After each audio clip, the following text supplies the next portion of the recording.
everyone. It's Sarah. Welcome to Unmuzzled, a podcast. We spell that P-A-W-D because it's all things animals all the time. We have a new sponsor. Actually, we have a couple new sponsors, but I'm going to first introduce our new presenting sponsor, Yucca Fence. And here are all of our presenting sponsors. Thank you so much to our presenting sponsors. Yucca Fence is a family-owned, trusted provider of high-quality fencing solutions with over 57 years of experience. They take pride in protecting what you love most and give back to rescues, shelters, and humane societies through their partnerships. They offer you a free, no-obligation estimate and use the highest quality materials. For transparency and peace of mind, visit Yucca Fence for all your fencing needs. Canine Cruise is the place to take your pet. They offer dog and cat boarding, dog daycare, pet retail, and mindful day school. Tons of indoor space and a huge yard. Canine Cruise is your one-stop shop for professional pet care in Chicago. Kiki's Corner Natural Pet Foods in downtown Winfield, just a block south of CDH Hospital on the railroad tracks. Kiki's has all your food and health aid needs for dogs and cats. Kiki's Corner for a healthy, happy pet. Thank you so much, sponsors. It's funny, when I do those reads, I can hear my East Coast accent come back. And then when I'm talking to somebody that's moved out of Chicago, they're like, oh, I love hearing the Midwest accent. It's just funny. But I think I say cat's a little weird in there. But anyway, Yucca Fences, welcome. I'm glad I got the pronunciation right. Finally, we really appreciate you. Canine Cruise and Kiki's Corner, longtime sponsors. We appreciate you too. Without further ado, I'm going to bring in Philip. And this is going to be an amazing conversation. Hello, Philip. First of all, thank you so much for joining me. Hi, Sarah. Now, you are actually at your facility. I am. Okay, awesome.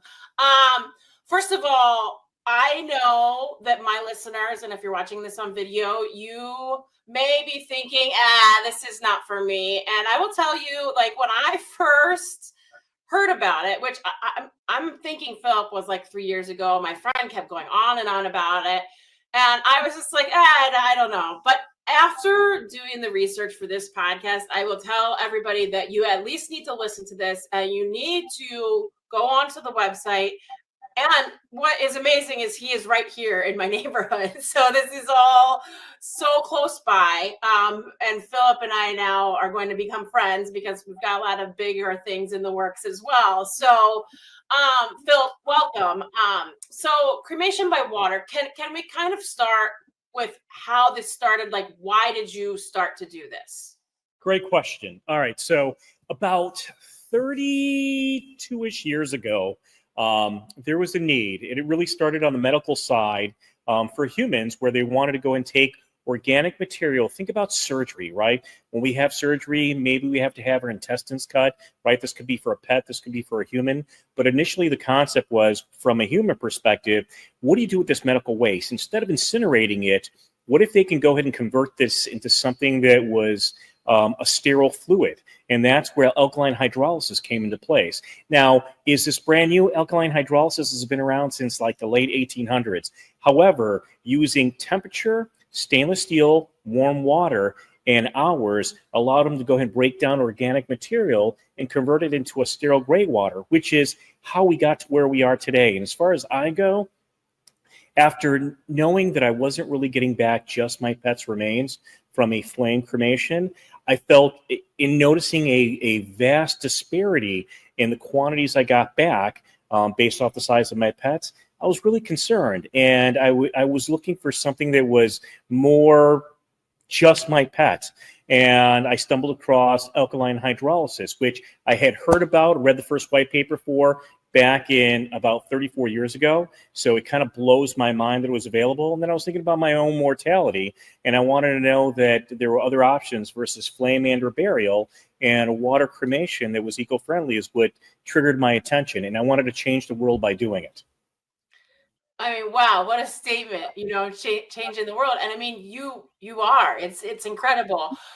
Before we get more to what you do and just the compassion of this, which I'm obsessed with, is this like something that's happening everywhere? Great question. So when we stop and we think about this globally, you've got multiple countries that even adapt this. So throughout the United States, I can't give you a total number. I think it's probably somewhere in the range of either 600, close to 700 operators that have a pet vessel that looks something like that over there that will allow you to go ahead and cremate your pet using water. The technical name is alkaline hydrolysis, but it's a water cremation.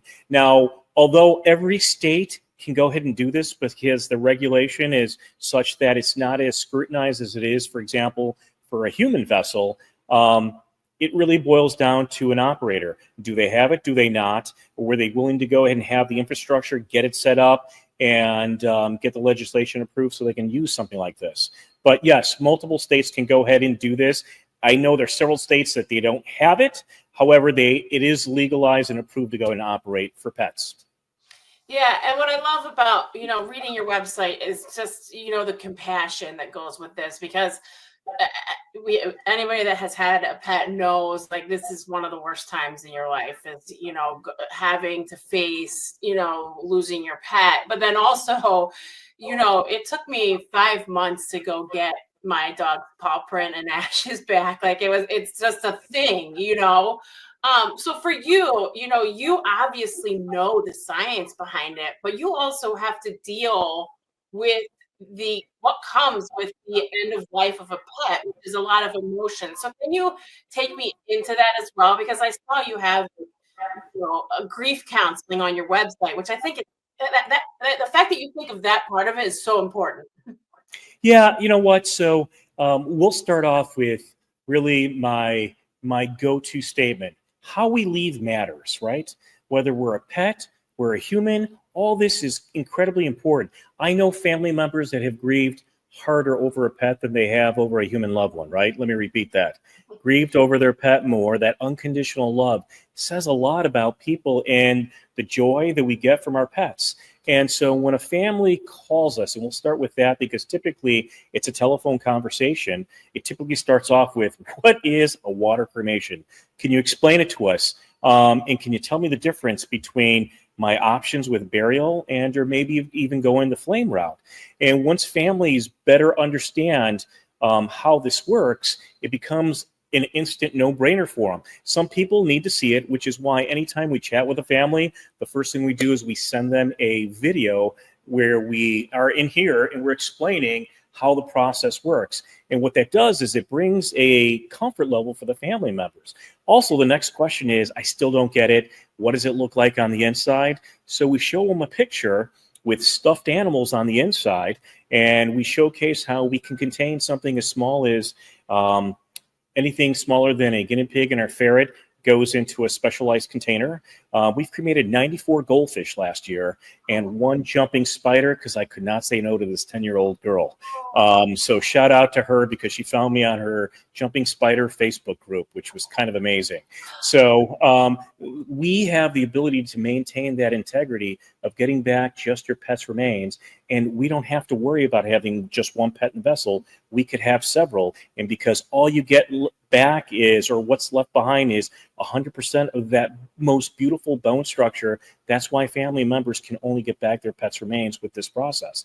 As it relates to the grieving aspect, you're right. You've got a lot of families that are having a tough time. And so some of it is really addressed. And I often hear from family members where they tell me, I walked in here devastated, or I chatted with you on the phone devastated. I could barely speak. You brought me down from a 10 down to a 3, 2, maybe even a 1, and I'm giggling and laughing at the end of this conversation, wondering, how did this just happen? And I think that's just our unique ability to help people feel comfortable talking about the inevitable, which does happen, but really understanding who their pet is and what it is that we can do and the meaning behind getting back just your pet's remains and the approach to our process. And knowing that families can come here, we go pick up, available 24/7, but having a big window where people can look from the front into our hydrolysis care center is huge for family members. And what we find is we don't have nearly as many people then reaching out and talking to any of the counselors for grief because they've been able to get through it and cope. That's not everybody, but that's a grave majority of the people that we chat with. Which says so much about you and your process.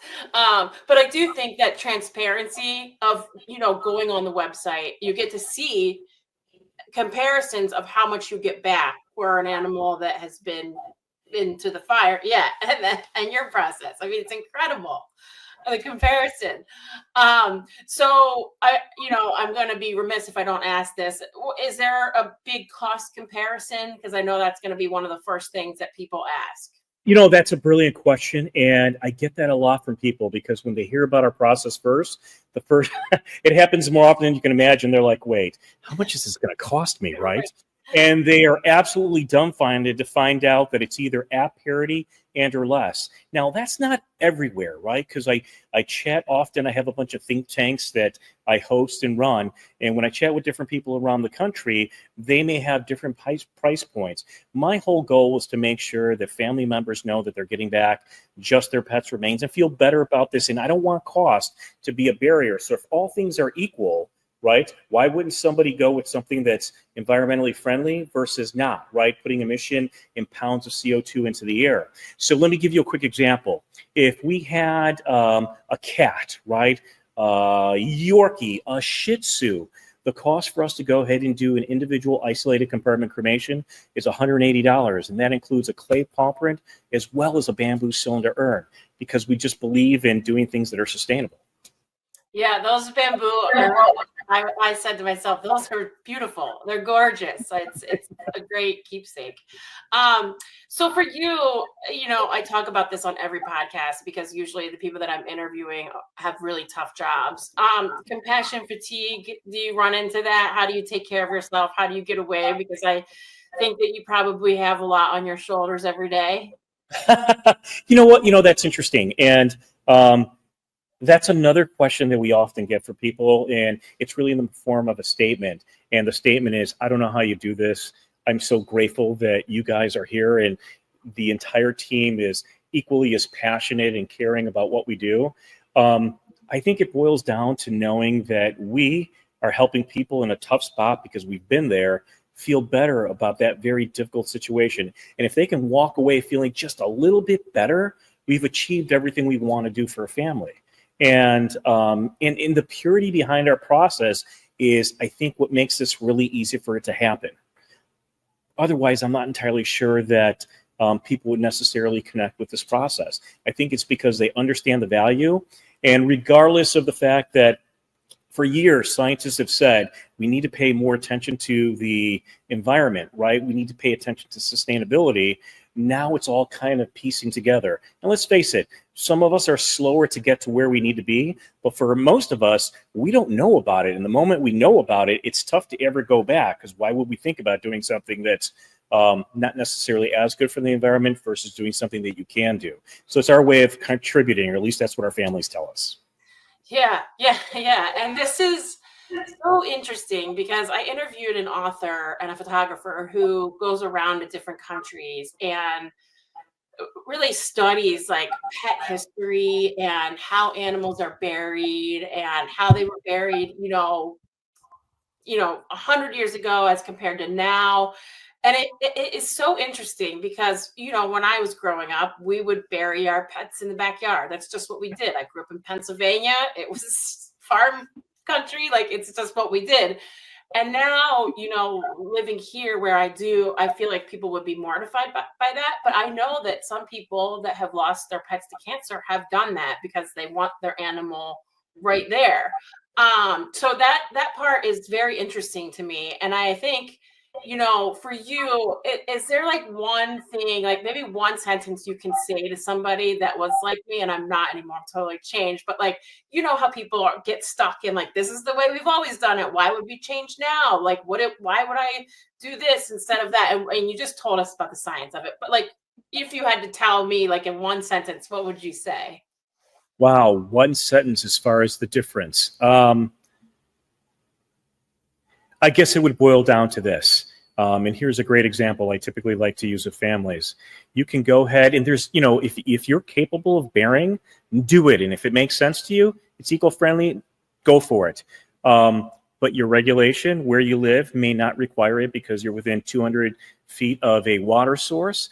So if you're not allowed to go ahead and do it, and keep in mind, if you do it and you move away, this is the Midwest. This is not Louisiana. This is not Mississippi. A body is not going to break down quickly in the earth. It's going to take Mother Nature several years to break down that little body before it's just sterile bones. So the question becomes, do you want to do something that you're not allowed to do, or do something that's equally eco-friendly and that you can use as a life, and you can use the bamboo urn or scatter this as fertilizer right in your backyard or in your favorite lake or the places you went for a walk, knowing that this is something nutritious for the environment, right? So I guess that's the way I would go ahead and give them that long single sentence. No, and I feel like people that are true animal people give a crap about the earth too. I mean, honestly, like most of us that have these big hearts and rescue animals or help animals with cancer or have a foundation for animals that have an amputation, like we all care about everything around us. So why wouldn't you do this? You know, it makes so much sense. What do you think is the future? Like, I know like you want this to be the now and the future, but like, do you see more people doing this? Do you see there being more competition in the market for this? What do you see in like 5 years? I know that's so hard. Well, you know what? What I can explain to you is I do spend quite a bit of time traveling around the country where people have me come in and speak to large groups, whether it could be a water reclamation area, whether it's vet offices.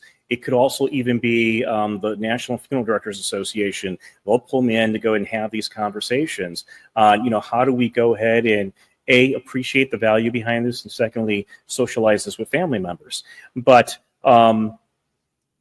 the future is tied to us doing things that are going to be greener. At some point in time, you're going to see more legislation come down stating that we need to watch the amount of pollution we place in the air. England is a classic example of this. They measure the output that comes out of various different manufacturing companies, and incineration is considered manufacturing. So with evolution and with pressure, because we have no choice but to make some aggressive changes, and trying to get to sustainability by 2050. That was a huge big push. We need to take some dramatic actions, and you will see maybe some penalization taking place. It could take us 5 years. It could take us 10 years. It could take us 15 years, depending on where you're at. But with awareness, it's going to be that much easier for people to go and select this. But I think legislation will drive the behavioral change because it has to come from government. Yeah, which is great. I feel like 2025, 2050, it feels so far away, but 2025 got here so quickly, it'll fly by, and you have to hope. Last question. What is the biggest lesson you think you've learned from starting this business and kind of where you are now? Wow, that's a loaded question. The greatest lesson I've learned so far. That I don't have a big enough vessel to do a horse. I could do a pony, not a horse. So that's been disappointing for some family members. But the greatest lesson I found is that people are not afraid to learn, and people are open to understanding different options that are available. And I think the moment we can provide some transparency to family members, understanding that they have more than a single or a second option on this final disposition, the more appreciative they are about the proactive nature to provide information. So that's been a little surprising to me, but I guess the greatest lesson I've learned is don't be afraid to go ahead and share, because I get people to come to me from Detroit at least once a month. People to come to me from Madison. By the way, this is Arlington Heights, Illinois, right? I get people to come to me from Madison, Milwaukee several times per month. People travel long distances to do something that just seems better for the environment, but more gentler for their pet. And so my lesson is to keep doing things like this and socializing. Don't fall into the status quo of not over communicating and focusing on what I have. Keep pushing myself forward to make sure that people have an awareness regardless of the audience. Yeah, important to note too that you're in vet offices. So when I go to Boulevard Vet, who's our partner vet for Live Like Rue, there is an option on the euthanasia form for this. So it's not necessarily people having to come to you. Sometimes it is right there in front of them, and it might be scary, and they might not know what it is. But again, all you have to do is ask, which I think is so important. Yes, and progressive veterinarian offices do have this as either their automatic go-to because it's part of their sustainability plan, and or I even have a mobile vet office that uses our service, and they give families the options. They're like, do you want to go with a flame cremation, or would you like to go with a water cremation? So they give people options, and that's huge. That's all we all want, right? Mm-hmm. Yeah. I mean, even if you think about the options when they're being presented to you, I mean, it like the water just sounds better. It's like it's ingrained in our brain of what has to happen when the pet dies, and it's not greener and kinder. That's what we're looking at here. Philip, it's a gentle bath. yeah, you're amazing. Thank you so much for coming on. I appreciate it. Philip and I are going to work on some more things together. He's going to be a partner with Live Like Rue, which I love. And we'll be able to offer this option locally to the animals that we help here, which is a lot. So thank you for everything you do. Please take care of yourself, because we know how important that is. You and I are in very difficult businesses where we deal with, unfortunately, a lot of sadness and a lot of goodness on the other side of that. But thank you so much. We appreciate you. Thanks for having me, Sarah. Awesome. Everybody, Philip, thank you so much. He is the founder of Pet Cremation by Water. Go check them out. Again, here is the website so you can see it, petcremationbywater.com.